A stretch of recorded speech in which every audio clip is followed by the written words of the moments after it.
Let's talk about something that's, well, it's pretty wild when you think about it. It's this paradox at the very heart of the American economy. In a country that has so much, why does it feel like we're always running out of things? I mean, it sounds kind of crazy, right? The US is a powerhouse of innovation, with more Nobel Prizes than almost anywhere else. And yet, we seem to struggle with the basics. So, what's the deal? And look, this isn't some abstract economics lecture. We've all felt this stuff. Remember trying to find face masks in 2020, or COVID tests the next year, or that terrifying baby formula shortage? It goes way beyond the pandemic, too, hitting huge things like affordable housing, finding a doctor in huge parts of the country, and even building clean energy projects. The story of America right now is a story of manufactured scarcity. Okay, so to get to the bottom of this, we first have to ask, why are the most important things in our lives getting so ridiculously expensive? You know the drill. The political debate on this gets stuck in the same old rut. One side says we just need to spend more money to help people afford stuff. The other side yells, no, we're spending too much and that's causing all the inflation. But what if they're both missing the real story? Okay, now this chart, this is where it gets really interesting. It basically splits our whole economy in two. Look at those blue lines going down. For physical goods, things like TVs, cell phones, toys, we're amazing at making them cheaper and better. But then look at the red lines going up, and I mean way up. For essential services like healthcare, college, and housing, the costs have just exploded, soaring past inflation and any wage growth. So here's the kicker. This isn't really a money problem at its core. You can't just throw subsidies at a housing crisis if nobody's allowed to actually build more apartments.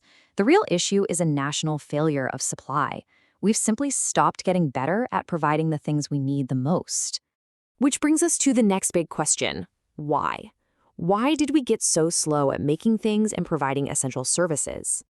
Well, a lot of it boils down to this one kind of wonky but super important word, vetocracy. It describes a system where it's just way easier to stop something from happening than it is to get something built. We've created a world of endless veto points where all kinds of groups and individuals can just say no, leading to total gridlock. Housing is the perfect and maybe most frustrating example of this. You see the signs in the front yard, all are welcome here. But then you look at the backyard policies, the zoning laws that ban apartments, the years of permit delays, the lawsuits designed to block new construction. It all adds up to this. Our wealthiest, most productive cities have made it almost impossible to build new homes. And believe me, this isn't just about houses. Think about this for a second. In the early 1900s, New York built its first 28 subway stations in 4 years. 4. Fast forward a century, and it took 17 years, 17, to build just 3 new stations. Our muscle for building big, important things has just atrophied. All right, let's switch gears to healthcare. And wow, this chart is it's staggering. For a full 25 years, while the U.S. population grew by 60 million people, the number of new doctors we trained every year basically stayed flat. This wasn't some accident, it was a choice, and it directly created the doctor shortages we're dealing with today. So what we've done is we've basically designed a system that creates a shortage of doctors.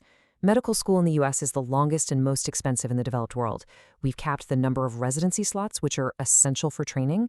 We make it incredibly hard for doctors trained overseas to practice here, and we even stop highly skilled nurses from providing more care. We have literally chosen to have less healthcare.